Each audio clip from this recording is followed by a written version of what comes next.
Des soldats nord-coréens combattent en Ukraine aux côtés des Russes. Déjà 11 000 auraient été envoyés et 100 000 autres pourraient suivre. Asseyez-vous bien, on vous dit tout dans cette vidéo. De soldats nord-coréens en Ukraine. Des soldats nord-coréens en Ukraine. Oui, des gars qui ont grandi dans l'un des pays les plus fermés et contrôlés du monde se retrouvent à se battre dans une guerre qui ne les concerne même pas. Déjà 11 000 d'entre eux ont été envoyés et Kim Jong-un ne compte pas s'arrêter là. Il aurait promis jusqu'à 100 000 soldats. Ils n'ont jamais vu autre chose que les rues strictement surveillées de Pyongyang, jamais mis un pied hors de leur pays, jamais connu un monde sans censure. Et du jour au lendemain, ils sont projetés dans un champ de bataille en Ukraine. Ils ne savent pas où ils sont, ne parlent pas la langue, ne connaissent pas les alliés et encore moins les ennemis. C'est pourtant bien réel. Ce n'est pas une rumeur qui circule sur internet, c'est confirmé par plusieurs sources comme le Pentagone, y compris Volodymyr Zelensky. Pourquoi eux et pas d'autres? Parce que la Russie en a besoin. Avec plus de 600 000 soldats russes tués ou blessés,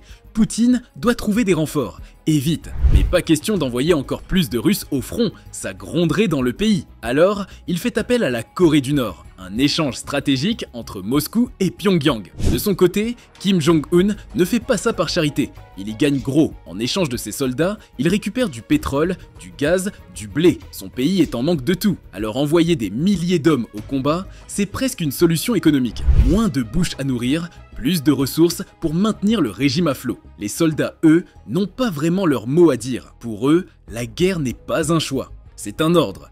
Kim Jong-un n'envoie pas ses soldats en Ukraine pour aider un allié. Il ne croit pas à l'amitié entre nations. Ce qu'il voit, c'est une opportunité. Une occasion d'obtenir ce dont son pays manque cruellement. La Corée du Nord est un pays qui survit à coups de sanctions, de propagande et de répression. Pas d'accès aux marchés mondiaux, une économie au bord de l'effondrement, des pénuries de nourriture, des coupures d'électricité à répétition. Pour maintenir son régime, Kim Jong-un a besoin de ressources, et la Russie peut les lui fournir. Du blé pour nourrir la population, du pétrole pour alimenter ce qu'il reste d'industrie, du gaz pour éviter des hivers glacials. En échange, il envoie ses soldats, et ça l'arrange même sur un autre point. Ces jeunes hommes, qui auraient dû rester en Corée du Nord, sont maintenant ailleurs. C'est autant de bouches en moins à nourrir, la situation ne passe pas inaperçue, surtout en Corée du Sud. Le président Yoon Suk Yeol n'a pas mâché ses mots. Pour lui, la coopération militaire entre la Russie et la Corée du Nord est illégale et dangereuse. Une menace directe non seulement pour la sécurité régionale,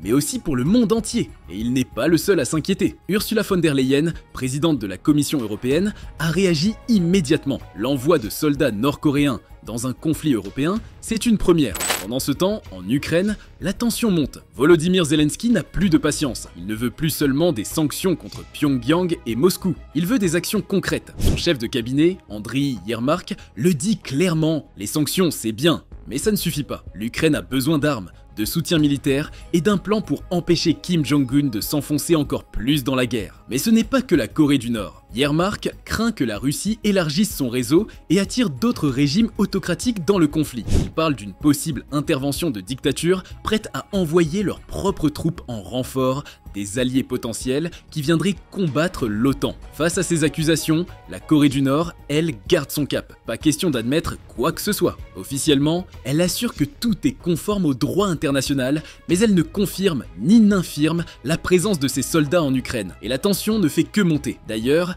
des anciens soldats nord-coréens se sont exprimés et prédit le sort des troupes combattant en Russie. Hanul, un ancien soldat nord-coréen, se souvient encore de cette sensation de faim qui ne le quittait jamais. 10 kilos envolés en un mois à force de maïs concassé et de choux moisis. La moitié de son bataillon envoyé en centre de récupération, trop maigre pour tenir debout. Et dire que son unité était considérée comme privilégiée, Ryu, lui, a passé 7 ans dans l'armée nord-coréenne. Il raconte les exercices de survie où on leur donnait une poignée de riz pour plusieurs jours. Pas un entraînement, juste une réalité quotidienne. Alors quand il entend parler des soldats envoyés en Russie, il sait exactement ce qu'ils vivent. Les images des troupes nord-coréennes en Ukraine le frappent. Rien à voir avec les super soldats des vidéos de propagande. Lui non plus n'a jamais brisé des blocs de glace à main nue. Une réalité bien différente de la propagande. Hanul, l'auteur du premier témoignage, sait que ces hommes ne sont pas là par choix. Il connaît trop bien les discours qu'ils ont dû entendre chaque matin, le lavage de cerveau quotidien, l'obsession du parti.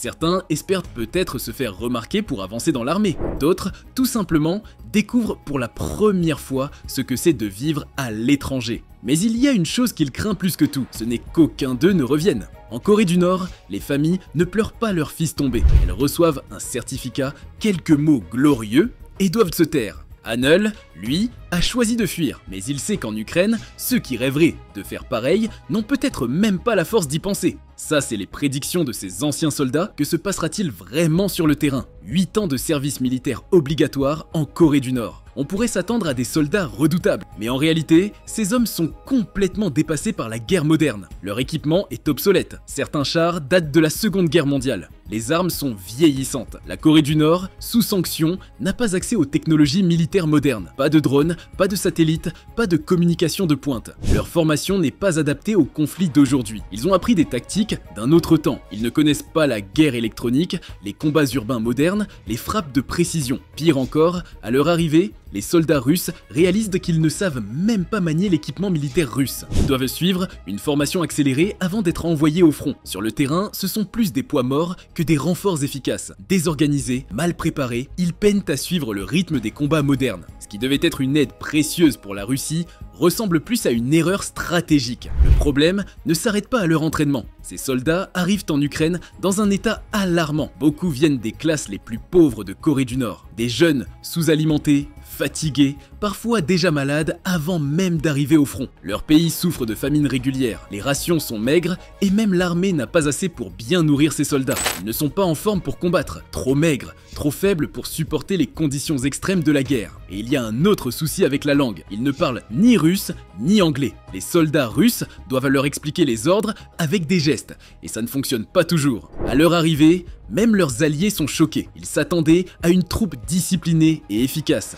Ils ont reçu des jeunes hommes épuisés et désorientés. Pour la première fois de leur vie, des soldats nord-coréens ont un accès illimité à Internet. Et visiblement, ils en profitent. Selon une source relayée par le Financial Times, ces militaires envoyés en Ukraine par la Russie passeraient des heures à consommer du contenu pour adultes, découvrant un monde qui leur était totalement interdit jusqu'ici. Les Russes, eux, commencent à perdre patience. Ils ont besoin de soldats efficaces, pas de recrues qui ne comprennent pas les ordres et qui mettent en danger leurs propres troupes. Mais voilà, il est trop tard. Les Nord-Coréens sont là et il faut bien les utiliser d'une manière ou d'une autre. Plutôt que de leur confier des missions stratégiques, l'état-major russe les envoie sur les lignes de front les plus risquées, là où les pertes sont inévitables. Si un assaut tourne mal, ce sont eux qui sont envoyés en premier. De la chair à canon, ni plus ni moins. Selon de récentes informations, les soldats nord-coréens envoyés en renfort à l'armée russe auraient été retirés du front après de lourdes pertes face aux Ukrainiens. Selon Kiev, aucun affrontement impliquant ces troupes n'a été détecté depuis 3 semaines dans la région de Koursk, ce qui laisse penser qu'ils se sont repliés. Depuis octobre, environ 11 000 militaires nord-coréens avaient été déployés pour aider la Russie à reprendre des territoires perdus en août. Mais selon The New York Times, ces soldats n'ont plus été aperçus depuis 2 semaines. Le colonel Oleksandr Kindratenko, porte-parole des forces spéciales ukrainiennes, estime qu'il se retire probablement pour récupérer ou être utilisé autrement. Cependant, il n'a pas précisé l'ampleur des pertes subies par ces unités. Moscou et Pyongyang n'ont jamais confirmé officiellement leur présence sur le terrain, malgré des affirmations répétées de Washington, Séoul et Kiev. Ce retrait, s'il se confirme, marquerait un revers pour la Russie, qui comptait sur ses troupes étrangères pour renforcer son offensive. Reste à savoir si ces soldats nord-coréens reviendront sur le champ de bataille ou si leur mission s'arrête ici. En attendant d'avoir des informations officielles sur le retrait ou pas de ces soldats, on vous le point sur la promesse de Trump de mettre fin à la guerre en Ukraine. Trump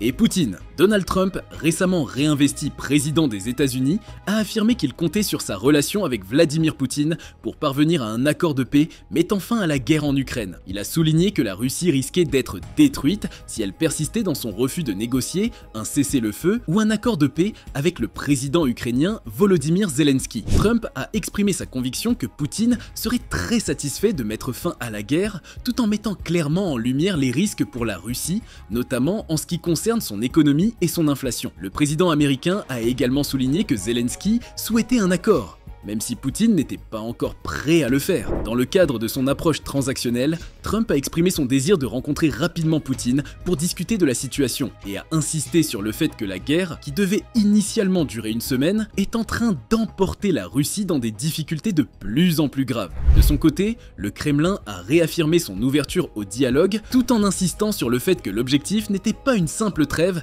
mais une paix durable. Bien que Trump ait initialement promis de résoudre le conflit en 24 heures, il a reconnu que le processus pourrait prendre des mois et qu'il faudrait du temps pour parvenir à un règlement. C'est tout pour cette vidéo. C'était un plaisir de partager ça avec vous. Abonne-toi, laisse un like et n'oublie pas de revenir pour plus de contenu. À très vite.